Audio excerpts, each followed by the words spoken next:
Hi everyone. Welcome back to a new episode. Um, Today we are getting into a recap and review of episode 3 of 100 Days to Indy. We are getting very close to, I think we're about halfway through the show, as you know, now it's the month of May, we're getting very close to the Indy 500. Um, One thing I want to say is if you hear noise in the background, I do have the air on because today is like the first day of a string of like a week and a half where it's going to be like 80 plus degrees. And despite my best efforts, it gets hot AF in this room. So if you hear background noise, it is that. Um, so getting into episode 3, um, it was titled California Dreamin', all about the Long Beach race. Uh, Long Beach is a big deal. It's very prestigious. It's so cool to win there. Everyone wants to win. Um, so if you can, it's huge. Um, so they started the show with kind of like a carryover from last week. It started off with Joseph Newgarden studying and taking notes about the last race. Um, I think that that is really smart. I've always kind of believed in that in racing, that going over, not just like watching like in cars and stuff, but like going over everything and taking notes, it doesn't only like it's not only helping you to, realize maybe what you did or didn't do that you should or shouldn't have done, but it helps you for your whole season. It helps you, you can have those notes. You can go back to them last year and say, okay, I did this here and it worked, and I did this there and it didn't work. Like that kind of thing is absolutely how my brain works, and I love it. So I am absolutely all for studying and taking notes and just bettering yourself in that way. Um, One thing he did mention is obviously he had during that race a great battle with Pato. And he talked about how, Pato isn't going anywhere basically anytime soon. Like he's going to be around, for years to come. So knowing how he can be better in those situations with him is, you know, obviously going to help him. And the fact that he recognizes that and he's cognizant of that, I think is great. Um, then it switched. This episode had a lot of like kind of switching, and we saw a lot of different people and teams, which I like. But that whole thing of like kind of switching and following different storylines um, is something you'll see in my notes because that's how the show played out. Um, it switched over to Pato, and he basically said the same thing, that he's not going anywhere. So, you know, Newgarden and everybody at the front, just, get used to him being there. And I'm like, yeah, like he's proved that he can be at the front. So just say you're going to stay there. Um,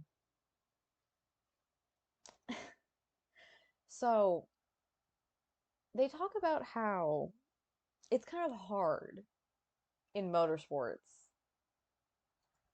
to like practice, like with baseball or football or any of those kind of sports. You can, you know, you have practice. You can go hit dingers. You can take fly balls. You can practice chucking it down the field. It's hard to do that in motorsports.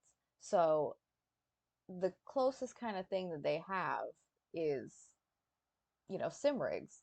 And sim racing has kind of taken over the world in the best way, I think. And we saw that in this episode. Pato went over to Tony Kanan's house, and he and TK are teammates this year. Tony is running the 500 with Arrow McLaren, and he's kind of been brought over almost as like the sage of the team because all the drivers are, you know, technically on the younger side, and he's got a lot of knowledge that, can be drawn from. It was really, really funny to me. Like, I've mentioned this before. I think you guys know this, that I'm friends with Tony. And we've been friends for, I think it's almost 3 years. Um, we met through Twitch, and I became a moderator in his stream because he streams like pretty much every single day. Um, go follow him if you're not. Um, and when I first met him, he was like streaming from like his rig was like in a little closet in his house. And they showed it on the show. Now what he has is this like expansive room with like multiple rigs, and it was really funny to me to see that because they did a really good job of showcasing it, but I was like, oh yeah, I forgot that, like, just because I'm so used to it and I saw like the inception of it and like the whole buildup of it, I was like, oh yeah, there would be people that don't know that and just think that like this is what he has, like, and it's always been this way, but it hasn't. He's really like done a great job with like growing his stream and his setup and like making those connections. Um, but yeah, it was a little bit funny to me because like that's just like typical every week kind of thing. I'm just like, oh yeah, that's just what it looks like. I'm just so used to it, like I'm like desensitized to it, I guess. That I was like, oh yeah, people would be just seeing this for the first time. um, but they also, I think it's really funny because Tony said that out of the young, generation that's in IndyCar right now, he thinks that Pato is like the most like raw, purely talented driver. And you can definitely see that. Like, he definitely does have a lot of that like natural talent. But the funny part about this to me was after that lovely clip of Tony like outside his stream room talking about that, the next clip is Pato in Tony's second sim saying how Tony's been in the series longer than he's been alive. So he has a lot of there's a lot of experience for him to tap into, and just like the look on TK's face where he was just like, "Oh my God," and he started laughing. But the way that I know him to react, and if you guys have watched his stream, you would have seen the way he, would normally react in that situation versus how he responded on TV. It was just really so funny to me because I'm like, I know what you wanted to say and what you didn't say. But I just thought it was so funny because you get so used to like seeing your friends,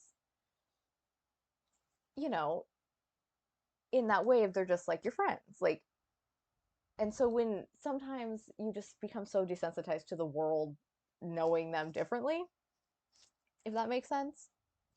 Um, like obviously I recognize who he is and all of his accomplishments and the fact that he's badass.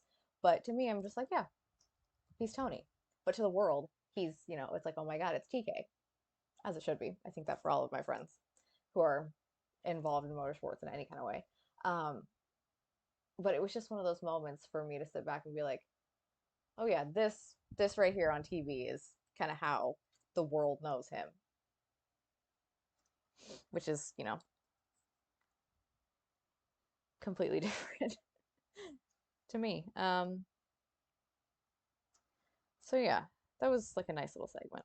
Um, oh yeah, then they made a switch to who is actually my favorite IndyCar driver.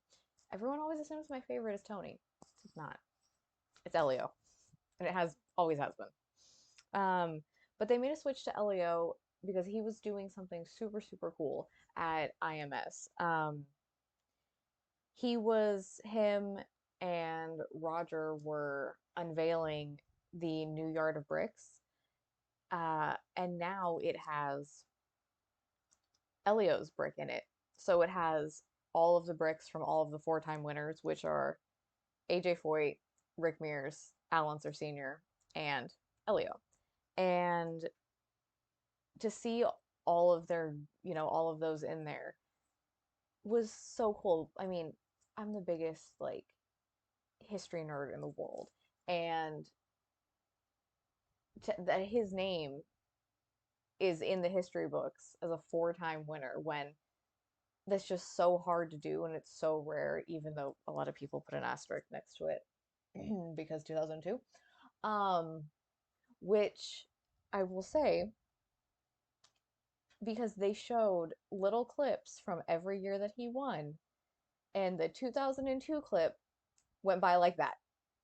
Like if you blinked, you would have missed it. I was just like, oh.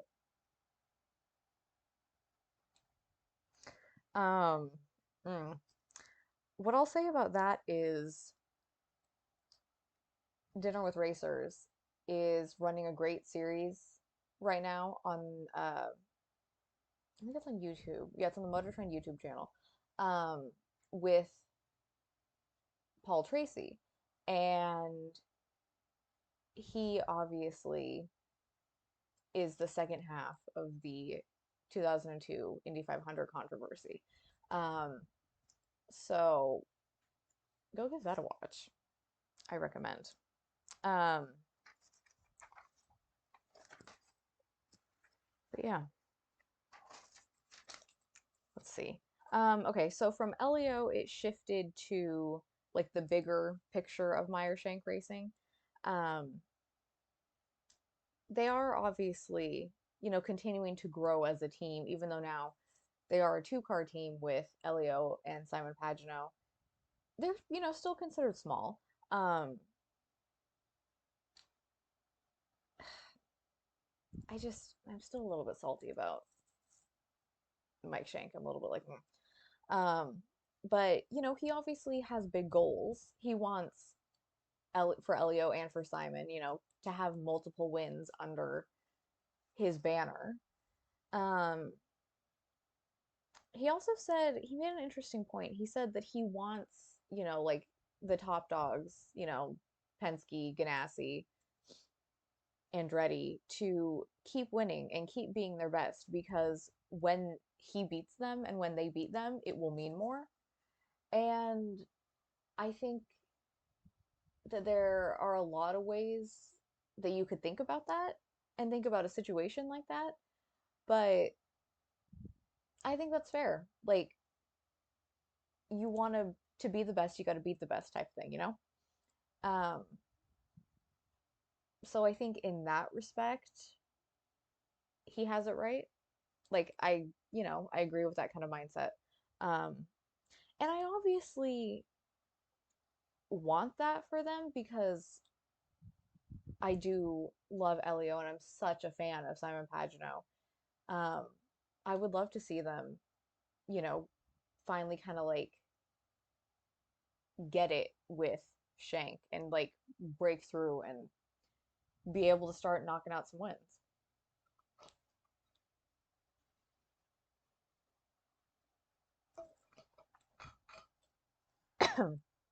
um,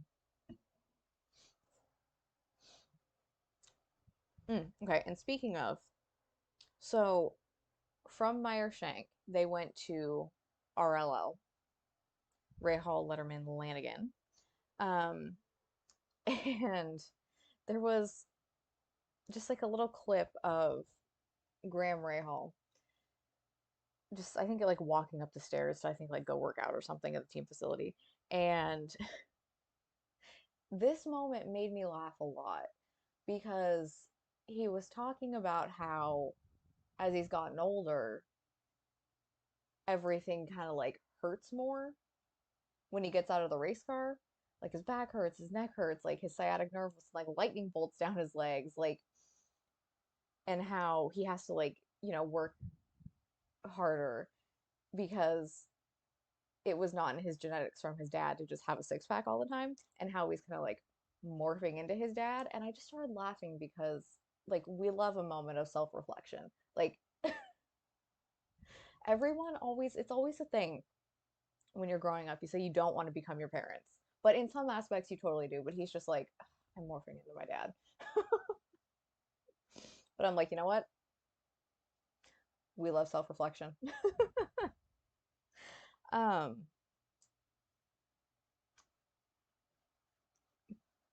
yeah, just wait. Yeah, just don't mind me trying to decide how I wanted to bring something up. Oh, I'm getting a delivery. Mm, okay. Um,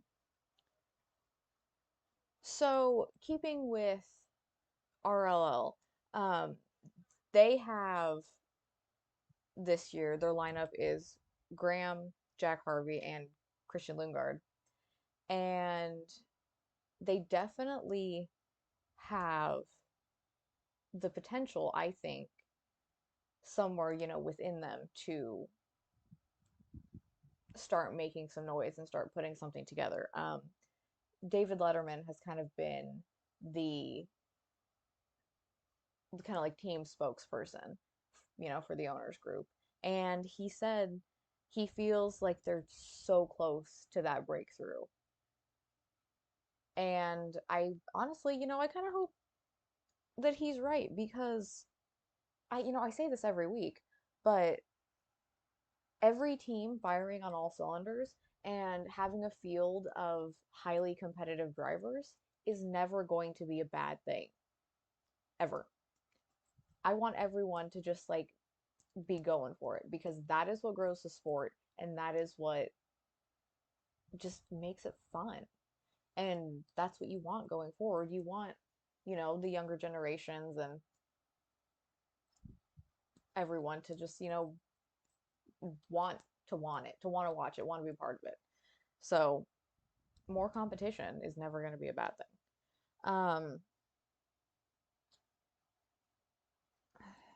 Let's see. So there was just like a couple like little um things that I thought were nice. They had a little segment with Elio and Grosjean. They both live in Miami. Um, they were just like playing tennis together and hanging out. I think that's so fun. Like when we can see drivers, because they're obviously competitors, um, but when we can see drivers just like hanging out together and like doing fun stuff, like I'm all for that. It also made me realize that I forget tennis exists. Like, never really played it like officially, but I feel like it might be a fun thing to maybe get into. I don't know. You guys play tennis? Do you like it? Is it worth it? I need another activity. Um, we did see kind of sticking in Florida. We saw a little Kyle Kirkwood segment. He was lobster fishing of all things. Um, which I think is cool. I think fishing's super fun. Never been lobster fishing though because I'm kind of a shit swimmer. But I thought that was like a fun little thing that, just to show, another side of his personality and what he likes to do. Um, he kind of had the thing where coming into it last year in his rookie year, everyone the expectations were high. And it didn't go that great. Like his rookie year kind of left a lot to be desired. So I think coming into it this year, he knows maybe that the pressure is higher, the expectations are even more so because people are kind of waiting to see. Like there's been little glimpses, there's been moments, and people are waiting to see like when's he gonna break out? Like when's it gonna happen for him? And he's such a nice kid that you want it to happen, you know? Um, so then we kind of came into the Long Beach weekend, and there was the whole teams getting ready type of thing, drivers, signing autographs and doing that. We saw a really cute family segment with Graham and Courtney Rahal and their daughters at the aquarium, and Graham kind of talked about how people always come up to him and they're like, "Oh, it must be so cool to travel all the time," and he's like, Not when you do it, 200 plus days of the year and you have a family, you have young kids, like trying to find the balance of, the travel and fatherhood and, being a husband and all that good stuff that these drivers deal with. Um, I think it's maybe a little bit different for them because his wife Courtney is the daughter of John Force, who, the 16-time funny car champ, who's still making waves over in the NHRA. And she grew up at the track and she was a funny car driver herself with plenty of wins to her own name. And so, you know, she gets it and she gets how it works. And they both want their kids to have that, growing up with a racetrack experience. So they do travel a lot. Um, but I thought it was really sweet because I think they are such a cute little family. Um,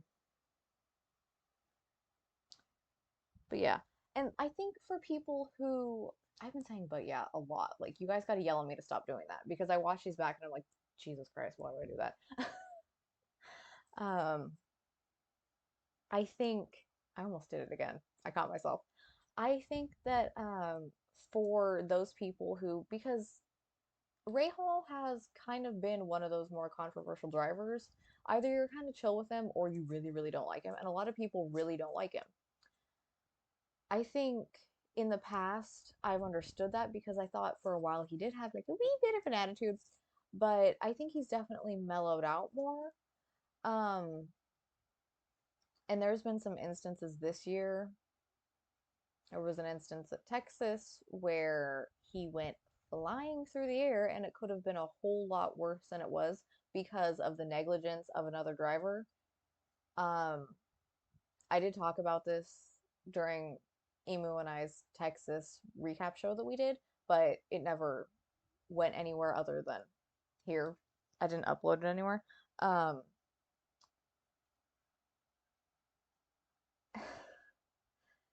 it's just like, and they did show that moment on the show. Um, that was like, I don't even know if I want to like go through it all again. But, but it was one of those things where it you want, like I said, more like awareness from other drivers.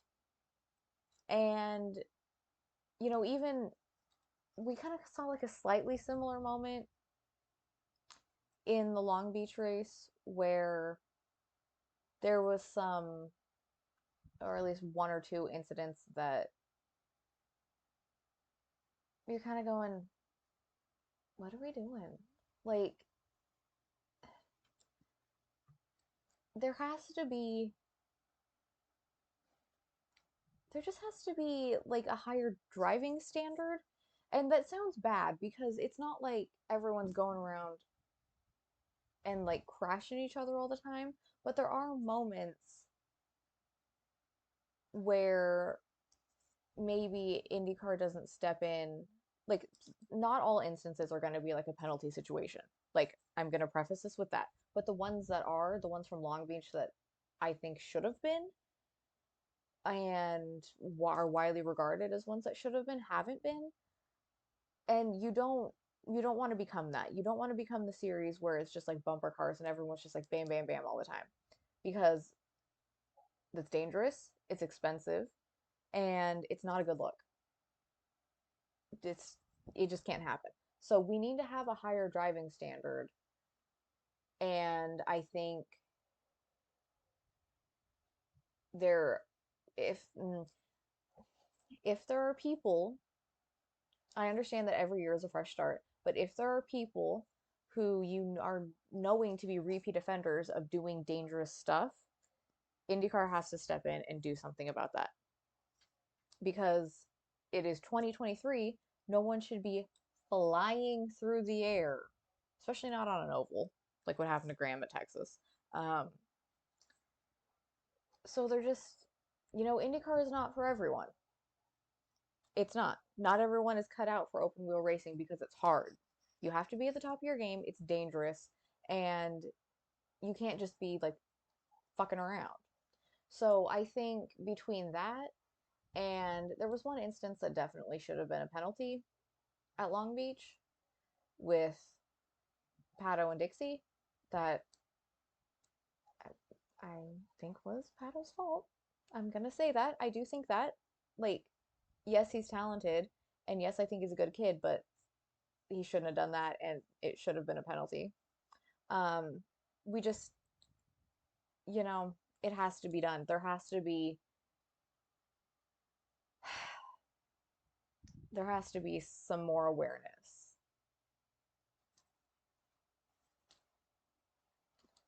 Like, it's just, what it is.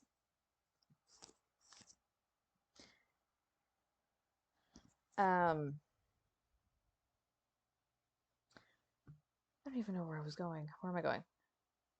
Oh yeah. So at the end of the day, at the end of Long Beach, little Kyle Kirkwood got his first win. And I was so, so, so happy for him. He started on the pole. He he ran an impeccable race. He did such an incredible job. His pit stops were flawless. Like, he really did a good job. And I got like so emotional because you can just see like, obviously everyone wants it, but it's just like, oh, it's like their first win. Like, it's so sweet. And I think that is going to be like a huge turning point for him and for the team. It was just like a huge weekend for Andretti overall. They went 1, 2, and 4. Like, that's going to give like the momentum that they had, I think, is really just continuing to carry over, and it's even going to be, you know, bigger and better and more just as the year goes on. I think they might actually really have the chance to make a splash in the 500, which it's going to be spicy. It is. I think I'm calling it now. I think it's going to be spicy. But yeah, that was the Long Beach weekend. That was episode 3.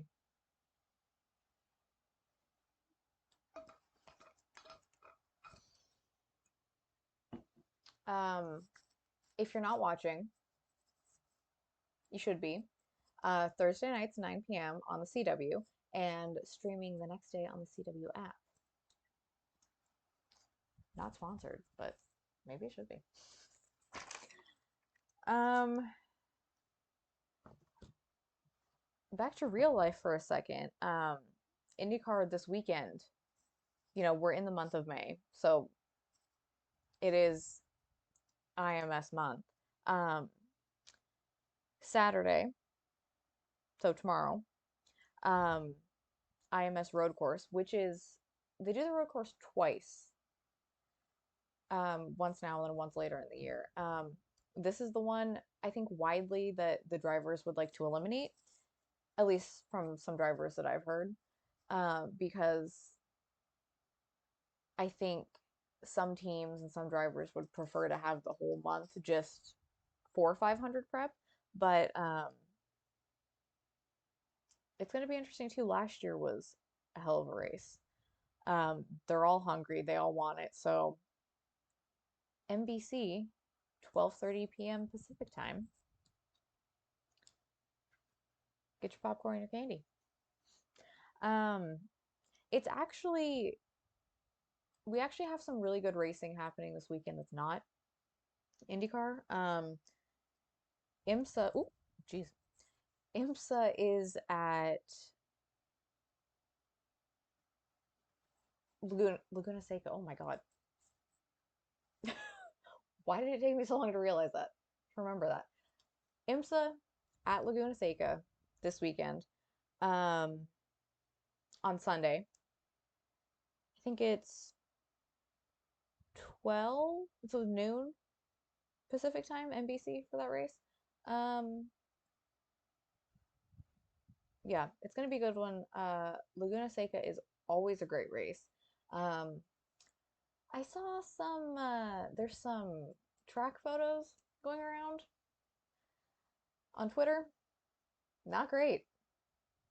So we're gonna have to see what happens with that. They made some improvements. Um, oh, also at Laguna Seca this weekend for the Lamborghini fans out there is the season opener for Super Trofeo. Um, they're doing two races, one on Saturday, one on Sunday. Um, both will be aired on IMSA.tv. So 2:15 p.m. Pacific time for the first race on Saturday and 9:30 a.m. Pacific time for the second race on Sunday before the WeatherTech series takes to the track. Um, those those kind of like smaller or like dedicated racing series always have some fantastic races. Um, there's some great drivers in there. Some people I'm excited to see. Um, we might maybe if I can find highlights from it, we might do a little bit of that next week.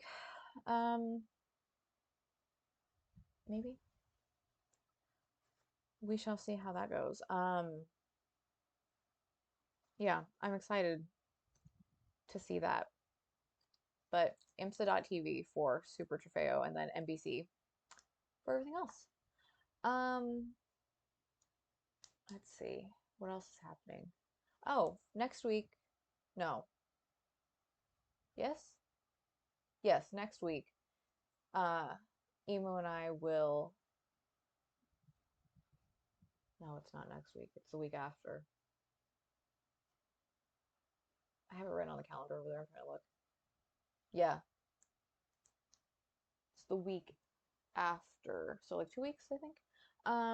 Emo and I will be back together to do some fun stuff. I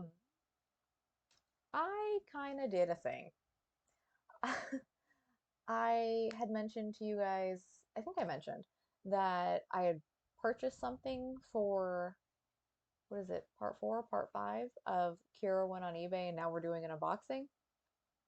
Yeah, it was bigger than I thought. It came today, sitting over there. Bigger than I thought. Um,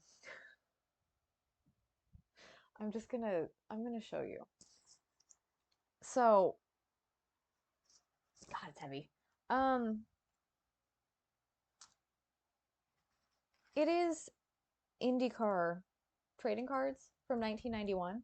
I did a little I found a single pack of them at where was it? It was one of those little small like antique thrift store places.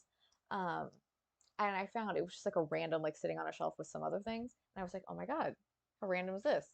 And so, so I bought it and then I did a little Instagram reel that I uploaded to the uh podcast YouTube channel, which I will, if you guys aren't following us over on our YouTube channel, you should be.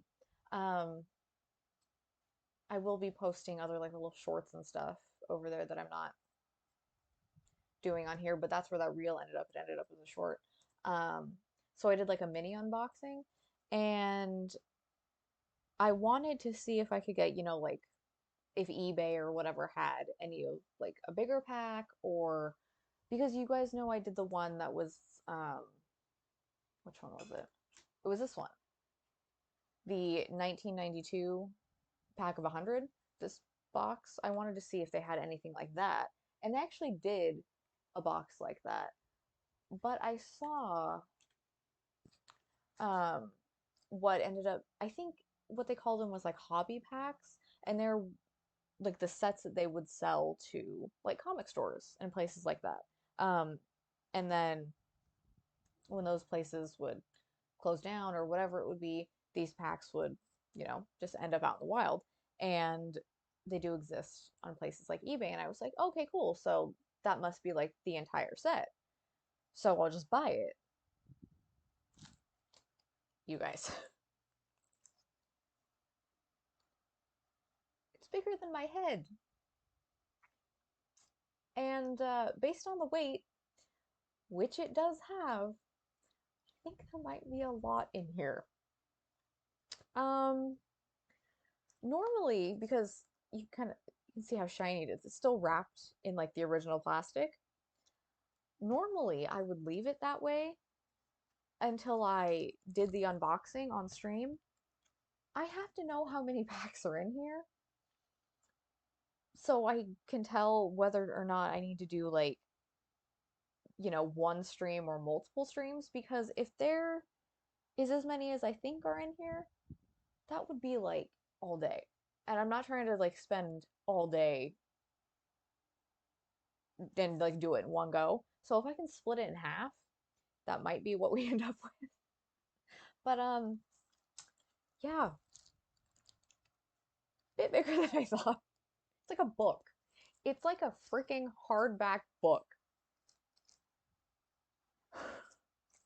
So we're gonna see, but I'm excited because the one random pack that I did open, it had some really cool cards in it. The pack itself was actually very hard to open, so I hope that these ones are easier, because it did kind of rip in some places that I was like, oh, because I try to like keep the actual packs as like clean and preserved as I can. Um, but that one was hard to open, so I hope the rest are not like that, because I don't want to like tear them or have to cut them or anything. Um, but yeah, that is what's coming next. And giant ass card opening. Probably two. And some more stuff with the co-host. Um, so yeah, I think that about wraps it up for this one. I want to say happy Mother's Day to all the moms out there, and everyone that has to be a mom. Um, we would be so screwed without our moms, truly. um, I have a fun little weekend planned for mine. Um, so yeah, the weather's going to be great. I hope you guys are having a great day and had a great week, and I hope you're getting some good weather where you are. Um, and yeah, let me know what you're thinking about 100 Days to Indy so far. And yeah, we appreciate you guys hanging out and following along, and I will see you next time. Bye, guys.